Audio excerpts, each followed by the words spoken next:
Hello everybody, क्या हाल है जी आप सभी स्टूडेंट्स के? सब ठीक ठाक? आप में से बहुत सारे स्टूडेंट्स होंगे जो अपने जनवरी 2021 एग्जाम्स के रिजल्ट की वेट कर रहे होंगे।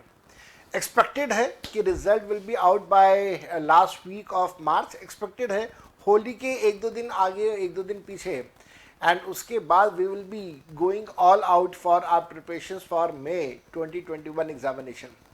मे 2021 एग्जामिनेशन के लिए मैं छोटे छोटे रिविजनरी क्लिप्स आप लोगों के लिए लेके आ रहा हूँ।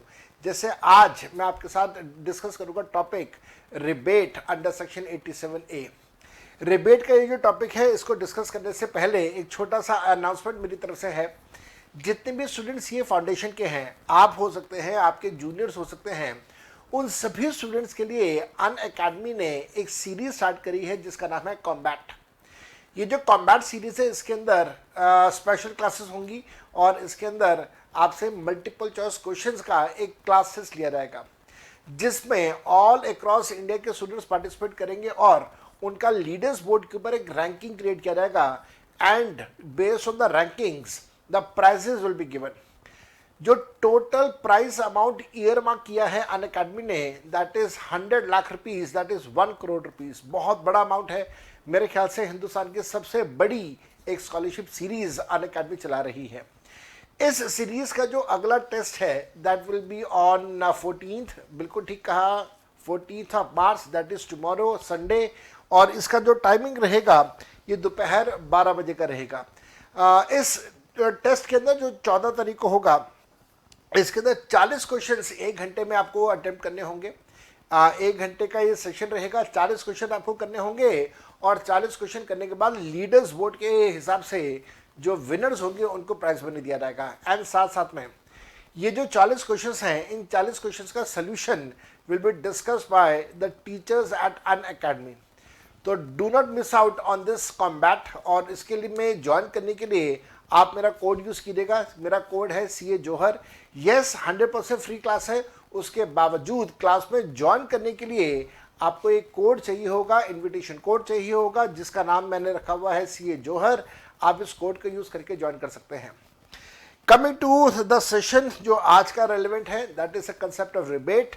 ये बहुत बहुत ज़्यादा इंपॉर्टेंट कंसेप्ट है रिबेट का। रिबेट का ये जो कंसेप्ट है, ये लगभग आज से 6 साल पहले इंट्रोड्यूस हुआ था। एंड रिबेट को आप एक प्रकार से डिस्काउंट मान सकते हैं किसी भी टैक्स लायबिलिटी में से। ये डिस्काउंट किसको मिलेगा, कब मिलेगा, कैसे मिलेगा, कितना मिलेगा, उसके बारे में हम लोग यहाँ डिस्कशन कर रहे हैं। रिबेट जो होगा ये दिया जाएगा अगर ये दोनों कंडीशन सेटिस्फाई हो जाए। वी हैव 2 कंडीशंस, और जब ये दोनों की दोनों कंडीशन सेटिस्फाई होंगी तब रिबेट का अमाउंट अलाउ किया जाएगा। ये 2 कंडीशन कौन कौन सी है? पहला, कोई भी व्यक्ति, कोई भी एसएससी इंडिविजुअल हो, और ये इंडिविजुअल ROR हो सकता है, NOR हो सकता है, DR हो सकता है। DR का मतलब डीम्ड रेसिडेंट, और हम सबको पता है डीम्ड रेसिडेंट इस साल का नया कंसेप्ट इंट्रोड्यूस किया है हमारी सरकार ने। तो इंडिविजुअल हो, रेसिडेंट हो, ROR हो या NOR हो या डीम्ड रेसिडेंट हो, उसको हम इसका डिडक्शन देंगे। डिडक्शन तब मिलेगा जब उसकी टोटल इनकम 5 लाख के बराबर हो या 5 लाख रुपए से कम हो। ये जो रिबेट है, ये रिबेट एक प्रकार से डिस्काउंट का काम करेगा और आपकी टोटल टैक्स लायबिलिटी में से इतना पैसा लेस कर दिया जाएगा। रिबेट जो होगा ये सिर्फ इंडिविजुअल को दिया जाता है, बाकी और किसी एसएससी को रिबेट का बेनिफिट नहीं दिया जाता है। Rebate is allowed only and only to the individual. Rebate कितना होगा? रिबेट का अमाउंट होगा जितना टैक्स का अमाउंट कैलकुलेट हुआ वो, या फिर मैक्सिमम 12,500 रुपये वो। ये जो टैक्स का अमाउंट है, इसमें एक बड़ी इंटरेस्टिंग सी बात समझ आती है। हम सबको अच्छे से पता है, हम लोग एग्रीकल्चर इनकम का चैप्टर करते हैं। एग्रीकल्चर इनकम के चैप्टर में वो टॉपिक आता है जहाँ पे एग्रीकल्चर और नॉन एग्रीकल्चर इनकम को इंटीग्रेट करके टैक्स लायबिलिटी कैलकुलेट की जाती है। वहाँ पे उस केस में हमेशा टैक्स लायबिलिटी थोड़ी सी बढ़ के आती है, ज़्यादा आती है, क्योंकि agriculture income, non agriculture income दोनों को हम लोगों ने ऐड किया हुआ है। तो ध्यान रखिएगा, उन सभी सिचुएशन में जब आपने रिबेट का अमाउंट कैलकुलेट करना है, रिबेट के अमाउंट की कैलकुलेशन में ये जो अमाउंट है, अमाउंट ऑफ टैक्स, ये amount of tax will be taken only related to the normal taxable income, agriculture income को इग्नोर करके। एग्रीकल्चर इनकम को इग्नोर करके जो टैक्स आएगा आपने वो कंसिडर करना है, क्योंकि इंटीग्रेशन में हमेशा टैक्स बढ़ जाता है तो आपने उसे कंसिडर नहीं करना है। इस बात का आपको ध्यान रखना होगा हमेशा। इस चीज़ की और डिटेल्ड जानकारी लेने के लिए आप मेरी क्लासेस को फॉलो कर सकते हैं। ये जो अमाउंट ऑफ टैक्स है इसको कंपेयर कीजिएगा 12,500 के साथ। दोनों में से जो भी लोअर अमाउंट होगा उस लोअर अमाउंट का हम लोग दे देंगे रिबेट या डिस्काउंट। और याद रखिएगा डिस्काउंट देने के बाद ही health and education cess apply करना है। पहले आप रिबेट लेस करेंगे और रिबेट लेस करने के बाद ही हेल्थ एंड एजुकेशन सेस 4% का जो भी होगा आपने वो अप्लाई करना है। साथ साथ में एक बात का ध्यान रखिएगा, रिबेट का अमाउंट आप हर प्रकार के टैक्स में से लेस कर सकते हैं।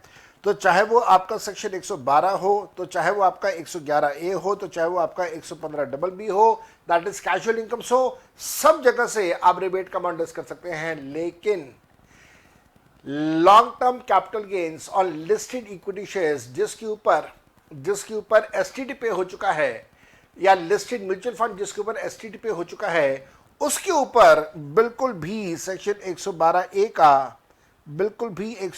का रिबेट उस टैक्स में से नहीं दिया जाएगा। तो 112A का जो टैक्स है उसमें से रिबेट नहीं मिलता। इस बात का आपको हमेशा ध्यान रखना है। एग्जाम में क्वेश्चंस आ सकते हैं जहां पे ये वाला पॉइंट यूज होगा। पूरे का पूरा एक अगर हम लोग समराइज करें कि रिबेट कब, कहाँ, कैसे, कितना लगेगा। रिबेट का अमाउंट जो का बेनिफिट इंडिविजुअल को मिलेगा जो ROR होगा, NOR होगा, या फॉर दैट मैटर जो डीम्ड रेसिडेंट होगा। याद रखिएगा अगर आपका इनकम का लेवल 0 से लेके बेसिक एग्जेम्पशन लिमिट तक है, जिसको मैंने यहाँ पे BEL लिखा हुआ है, बेसिक एग्जेम्पशन लिमिट तक, तो ना तो टैक्स लगेगा, ना सरचार्ज लगेगा, ना हेल्थ एंड एजुकेशन सेस लगेगा, और ऑब्वियसली बात है ना कोई रिबेट मिलेगा। लेकिन अगर कोई इंडिविजुअल ऐसा है जिसका बेसिक एग्जेम्पशन लिमिट से ज़्यादा का अमाउंट है, 5 लाख रुपए तक की अगर उसकी इनकम है, तो टैक्स लगेगा, रिबेट मिलेगा, हेल्थ एजुकेशन सेस लगेगा, लेकिन सरचार्ज नहीं लगेगा। बड़ी ऑब्वियसली बात है, सरचार्ज लगता ही 50 लाख के बाद है। अगर कोई व्यक्ति ऐसा है जिसकी इनकम 5 लाख से लेकर 50 लाख के बीच में है, तो क्या करेंगे? किसी की इनकम 5 लाख से 50 लाख के बीच में है तो टैक्स लगेगा, रिबेट नहीं लगेगा, सरचार्ज नहीं लगेगा, हेल्थ एंड एजुकेशन सेस लगेगा। और लास्ट में अगर किसी की इनकम 50 लाख से ज़्यादा हो जाए तो टैक्स लगेगा, रिबेट नहीं होगा, सरचार्ज लगेगा, हेल्थ एंड एजुकेशन सेस भी लगेगा। इस प्रकार छोटे छोटे क्लिपिंग्स मैं आप लोगों के साथ डिस्कस करता रहूँगा till your May and November 2021 examination. आज की इस रिविजनरी सीरीज में यहाँ तक। Bye bye and enjoy yourself. Wish you best of luck for your examination.